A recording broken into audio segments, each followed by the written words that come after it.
Hello, everyone. How are you all? And welcome back to Eloquent English Enterprise once again. And as promised, I'm back with the video that I have been planning for a long, long time. And this is on the National Curriculum Framework. So it did take me some time to get the facts together because it's a very huge, comprehensive kind of a document. But ultimately, I've been able to make it as precise as possible. I've tried to get the essence of this particular new policy which has been introduced. But before getting on to the presentation, let me just tell you that if the national education policy is the ultimate aim, then the curriculum framework is the means to attain that goal. So they are very finely different. You may feel that I'm repeating a few points or facts from the education policy, the NEP. So NCF and NEP are very closely related because NCF happens to be the means to attain the NEP, right? So I'll begin, and this could be a little long, but then I could not help it because all facts had to be brought out. And I tried to make it as short as possible, but still I have 20 odd slides to make you go through. So I won't waste any further time. So let me just start sharing. Yes.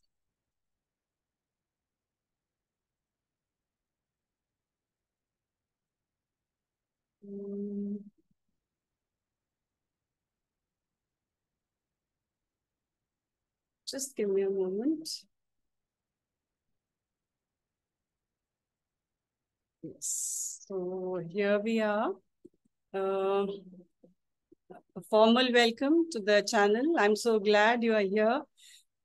And I hope you're going to benefit from this particular slideshow of mine. Okay. So here goes. Now, this is the brief kind of, introduction to the National Curriculum Framework. So the NCF, if we have to define it, it's a comprehensive document which has been created for the successful implementation of the new National Education Policy 2020. And as we know, it has been released by the NCERT, the National Council for Educational Research and Training. Now, there were 4 kinds of national curriculum frameworks that were devised. One was for early childhood care and education, which is NCF-ECCE. Then the second one is National Curriculum Framework for School Education, NCF-SE. The next one is for teacher education, NCF-TE. And the last one is for adult education, which is NCF-AE. We are going to pay attention, or we are going to discuss the second one, which is for school education, because we are concerned with schools and school curriculum. So what I'm going to discuss with you today is NCF-SE, that is the National Curriculum Framework for School Education. A brief history of the NCF. There have been 5 versions over the years. The first NCF was prepared in 1975. It was created through syllabi for all levels of schooling. The next one came in 1988. It proposed removing games from the subjects at all levels. In 2000, it proposed learning opportunities in a range of categorized academic areas. In 2005, the NCF4 gave the foundation for creating thorough curricula for various levels of schooling. And now there's a little misprint over here. In 2023, we have NCF5, which focuses on competency-based education. You can go back if you want to. You can rewind and see the video again. Now, this is the NCF in a nutshell. It has 5 parts. The first part gives you the aims of school education. Part B gives you the rootedness in India. That is, whatever we do has to be in some way. It has to have its branches and roots in Indian context. Part C deals with separate chapters for each school subject. I mean, chapters not as in the textbook, but in the NCF, like different chapters for different school subjects have been made over there. Part D deals with school culture for positive learning environment. And last but not the least, Part E, it deals with the overall ecosystem of schooling. So it deals with every aspect of education that we are looking at in future for our children. The key highlights, as I've already discussed in the NEP, it is a 5+3+3+4 stage design. And foundational stage is 5 years, preparatory is 3, middle is 3, and secondary stage is 4 years. So the first one is early childhood care and education, which deals with foundational literacy, numeracy, and curricular aims. These are the subheads. Some more features of the new NCF. It is multidisciplinary, it is holistic and integrated. It has reduced curriculum content so that children don't become bookworms. It is flexible and gives you a greater choice in the secondary stage. It also integrates vocational education, which was missing from our curriculum till now. And also it encourages multilingualism. So we'll see that in detail in the following slides. Now, again, in a nutshell, we can say that in the developmental years of any child, that is from the age of 3 to 18, the NCF envelopes the entire spectrum of the Indian school system. It gracefully fits into the NEP's 5+3+3+4 curricular and pedagogical structure, catering to foundational, preparatory, middle, and secondary learning stages. So all of this we are going to discuss in detail in the slides to come. Please don't get bored. It's going to be very interesting. Okay, now we come to the first stage, which is the foundational stage. So this is the first stage of the National Curriculum Framework. It's directed or focused at the age of 3, from 3 to 8 years. So basically, it is looking at physical development, socio-economic, emotional and ethical development, cognitive development, which of course is very important, aesthetic and cultural development, language and literacy development. Now, physical development, a lot of physical exercises and something curricular like yoga, etc., have been brought in. Because, of course, naturally a child is going to grow, but to keep the body healthy also, there is some exercise which is required. Socio-emotional and ethical development, you must have seen, we are losing a lot of our moral ground. You know, children do not think twice before doing something wrong. Why? Because morality somehow is lacking, and we cannot categorize it to any particular class.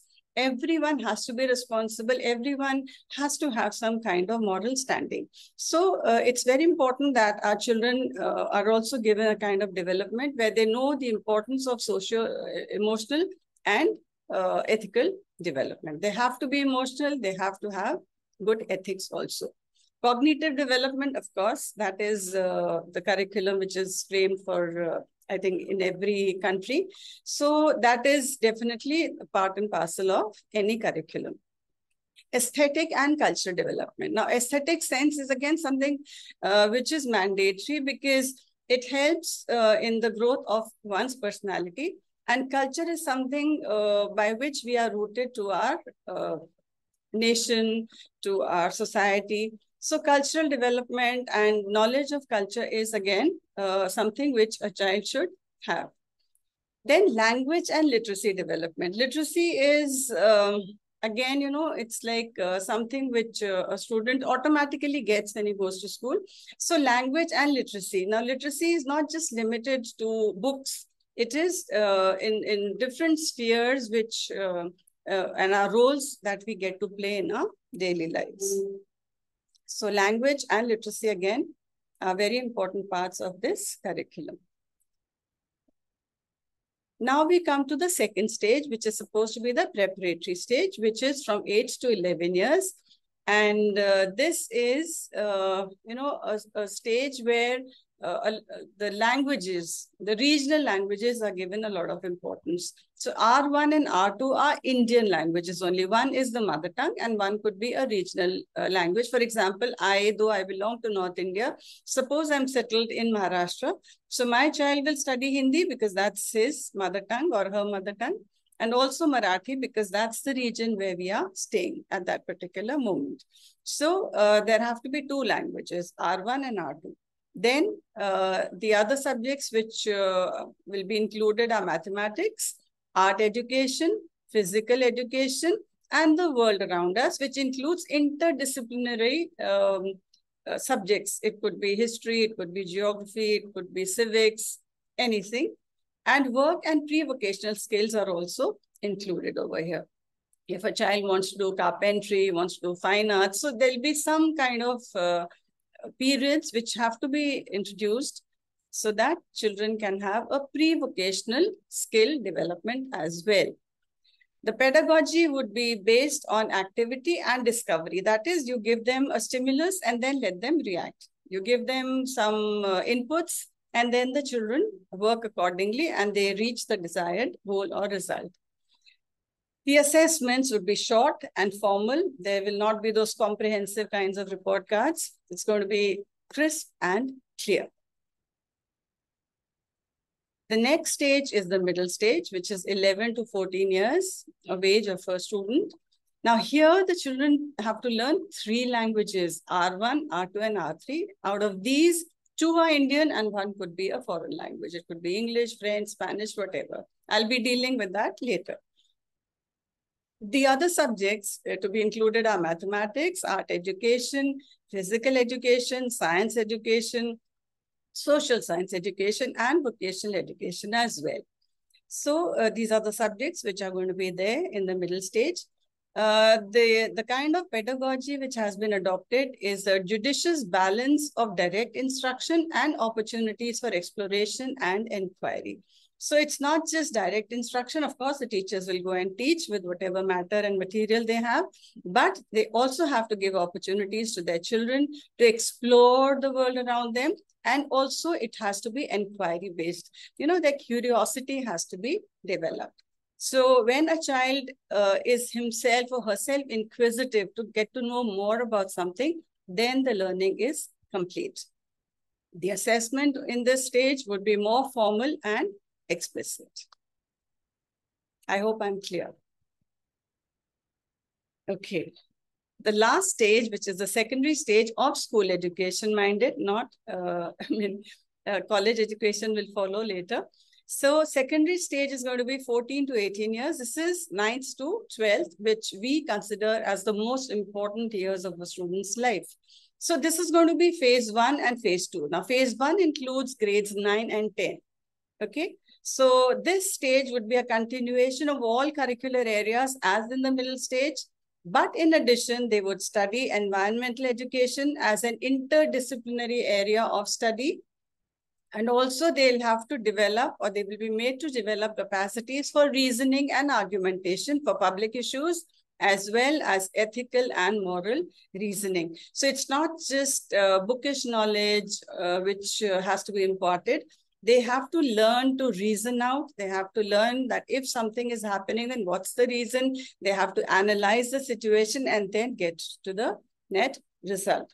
And it could be anything. It could be something related to their own course curricula and even public issues, because we have to see that their ethical development and their moral development also is intact. It has to be there. It is mandatory. So they have to learn moral reasoning as well. Phase 2, which we consider as the most important phase of a child's life, student life.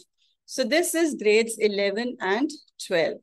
Here, the most important and the best part is that these children now will be allowed to have choice-based courses to enable flexibility and to remove hard separations between various disciplines and academic areas.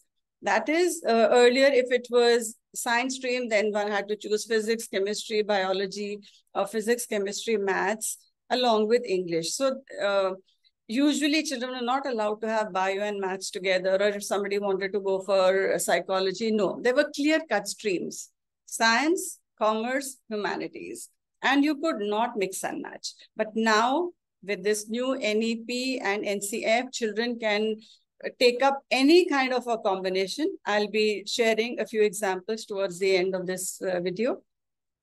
And the second point is that students need to study 2 subjects from language education, group 1, at least one of which should be an Indian language. It could be Hindi, it could be Sanskrit, it could be Marathi, Gujarati, Bangla, Telugu, Tamil, whatever.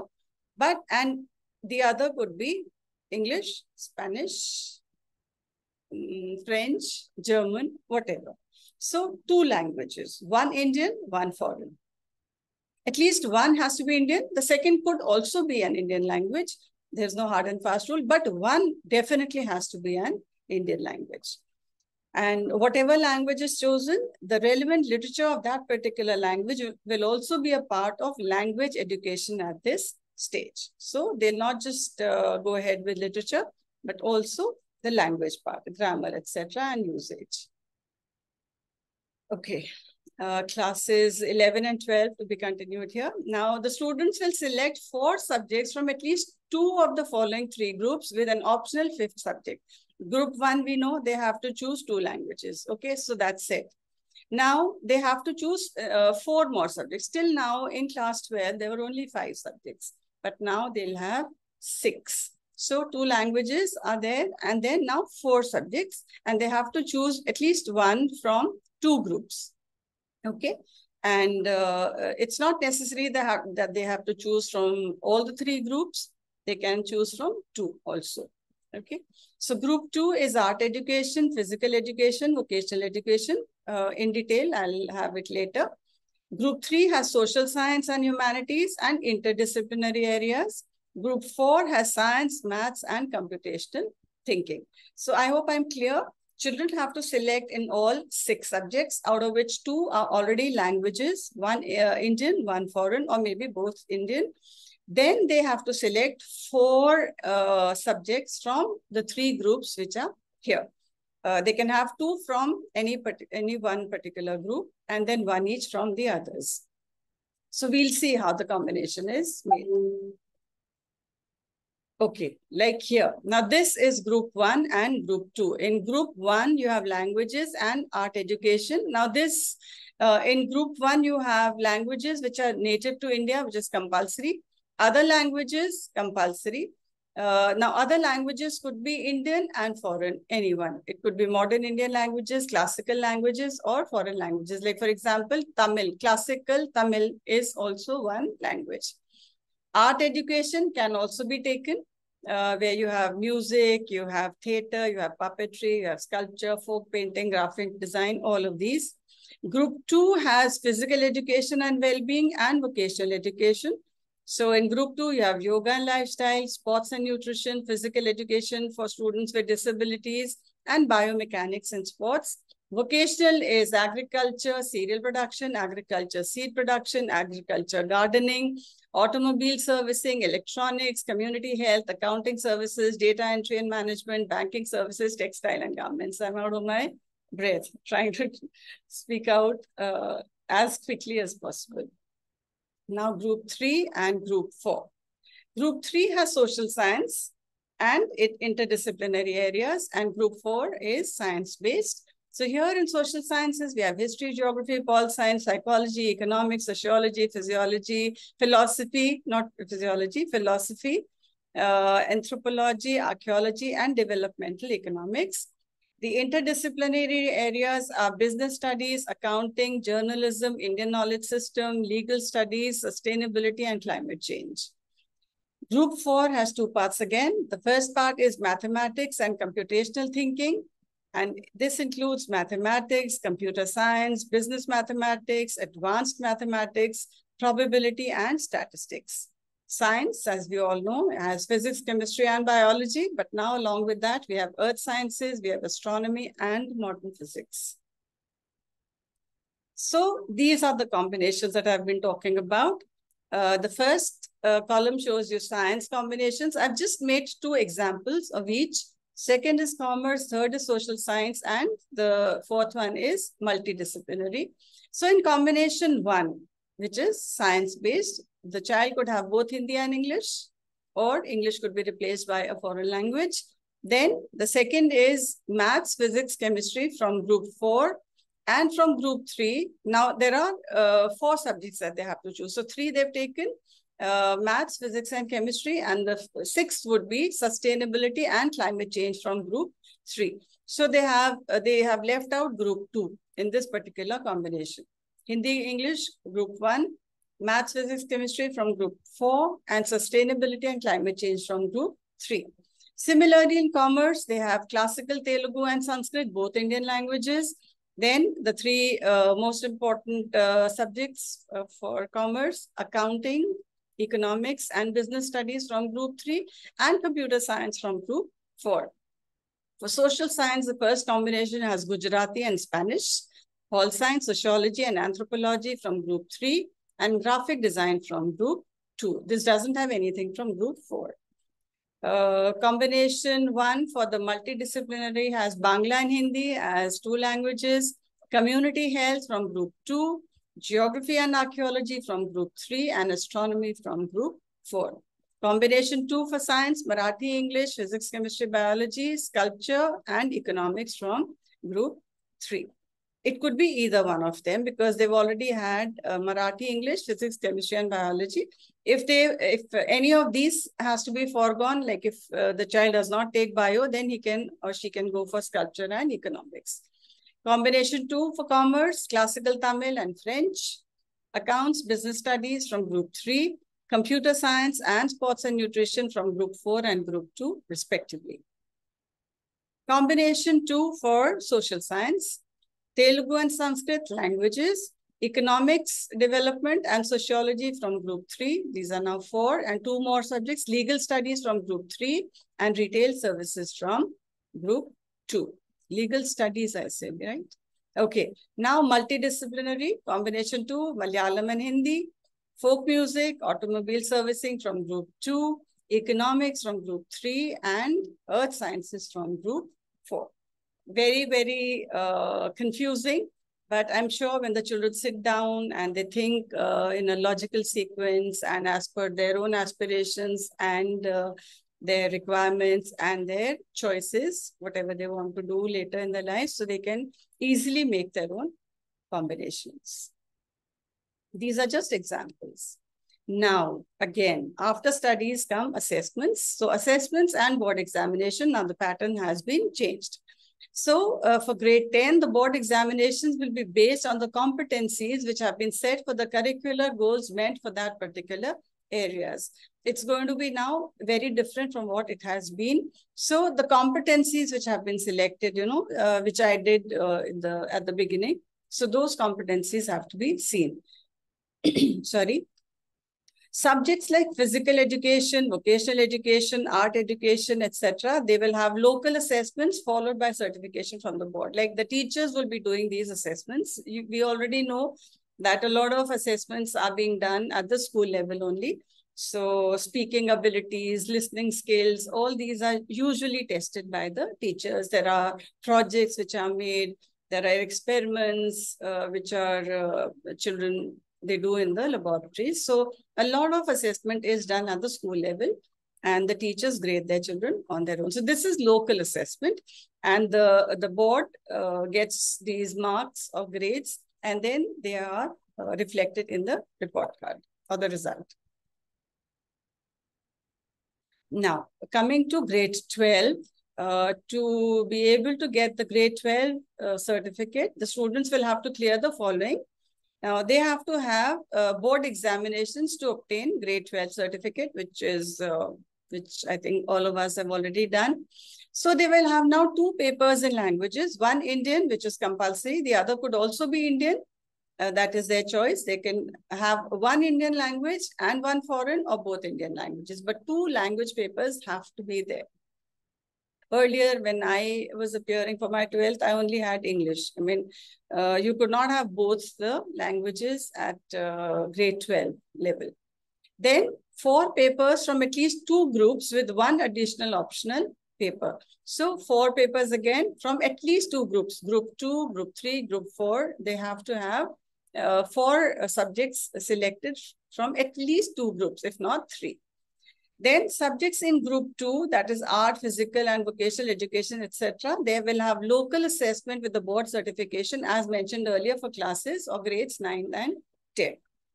Because this would be very difficult for the boards to assess. Physical education and all, yes, we do have external examiners who come and they see the fitness, they come and see the work, artwork which students have done, vocational education also, but that would be done at the local level. Only the school will look to it.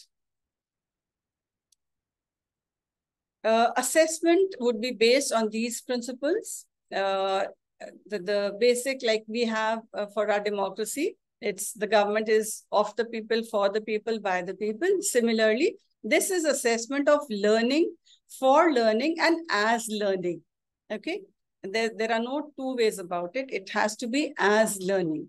So the key principles are to measure achievement of competencies, like what all a student has been able to achieve in the competencies which have been so diagnosed for them, or they have been made for them or selected for them. The assessment should be productive, enriching, and focused on learning. Even if there is some negativity, but then it has to be brought out in such a way that it brings out the productivity of a student. It has to be enriching and it has to be focused on learning. The third key principle is that it should be as per the learning stage of students, right? I mean, at a junior stage, the questions have to be simple and short, and as they grow, it can become complex and more analytical and based on reasoning abilities. It should have inclusivity. Now, it has to be for all kinds of students. Now, there are some slow learners, there are some average students, there are some very bright students, above average also. So questions have to be all inclusive. They should be based not just for the higher end kind of students.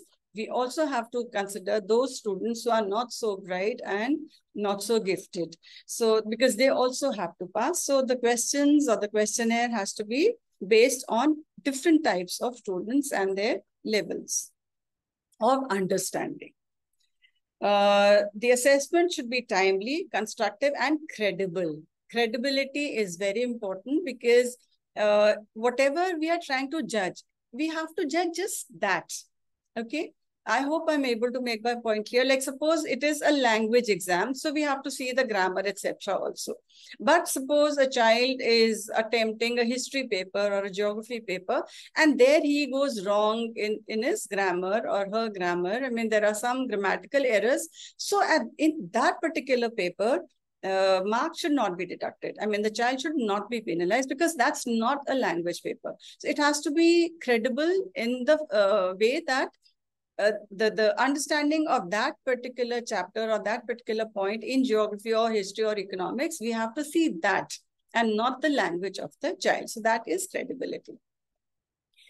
The assessment should also support meaningful summation of the learning process. That is in all. Like if you take an overview of the learning process, then how would you rate the child in that particular grade?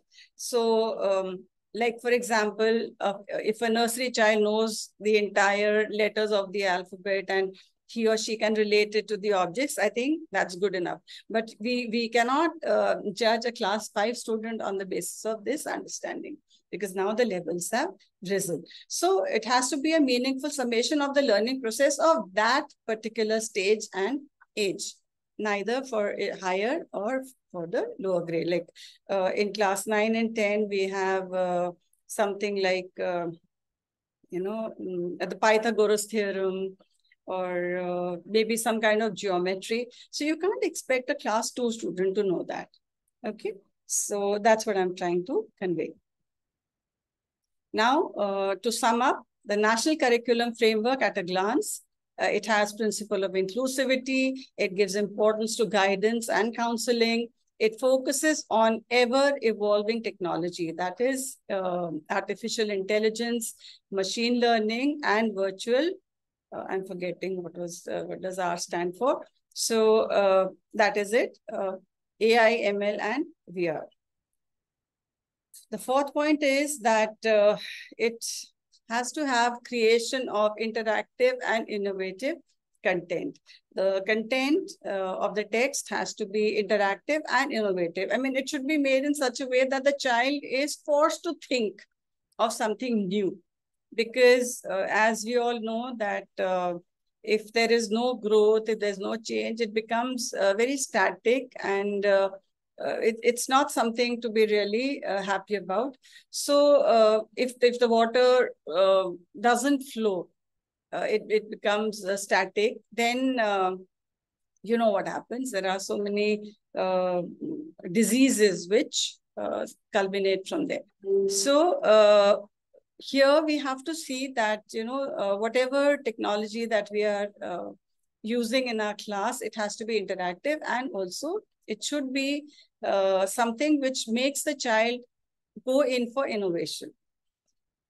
Again, something in the present context is active usage of digital platform, for example, books and social media, but it has to be restricted. We have to give restricted access to media to our students. We know the reason why. Also, we need to lay stress, or the NCERT lays stress on digital literacy and citizenship for judicious use of information, technology, and communication in school education. Now, since technology has come up, and so many digital information and digital technology has also come up, and there's so many gadgets which our children are using, we are using, it is imperative that students are going to use this information technology, and they will communicate through these things which are available to them. But we have to see as parents and teachers that it is a judicious use of the facilities which are being made available to them. Because any use which is indiscriminate is going to be more harmful than being useful. So that was it for today. I hope I've been able to, bring about the salient features of this particular, I should say, the National Curriculum Framework to the best of my abilities. I did work, hard for this to collect all the data and material. So I hope teachers at least would benefit a lot from this. And thank you so much for being so patient, for being here with me for a long, long time. I could not have made it simpler and more concise and precise. So thank you for bearing with me. And if you still have any doubts or clarifications, please feel free to put them up in the comment box. I'll definitely be there to answer all your queries. So thank you so much for being there with me today, and see you very soon with another popular topic. So till then, bye-bye, take care, and have a wonderful weekend from tomorrow onwards. Bye. See ya.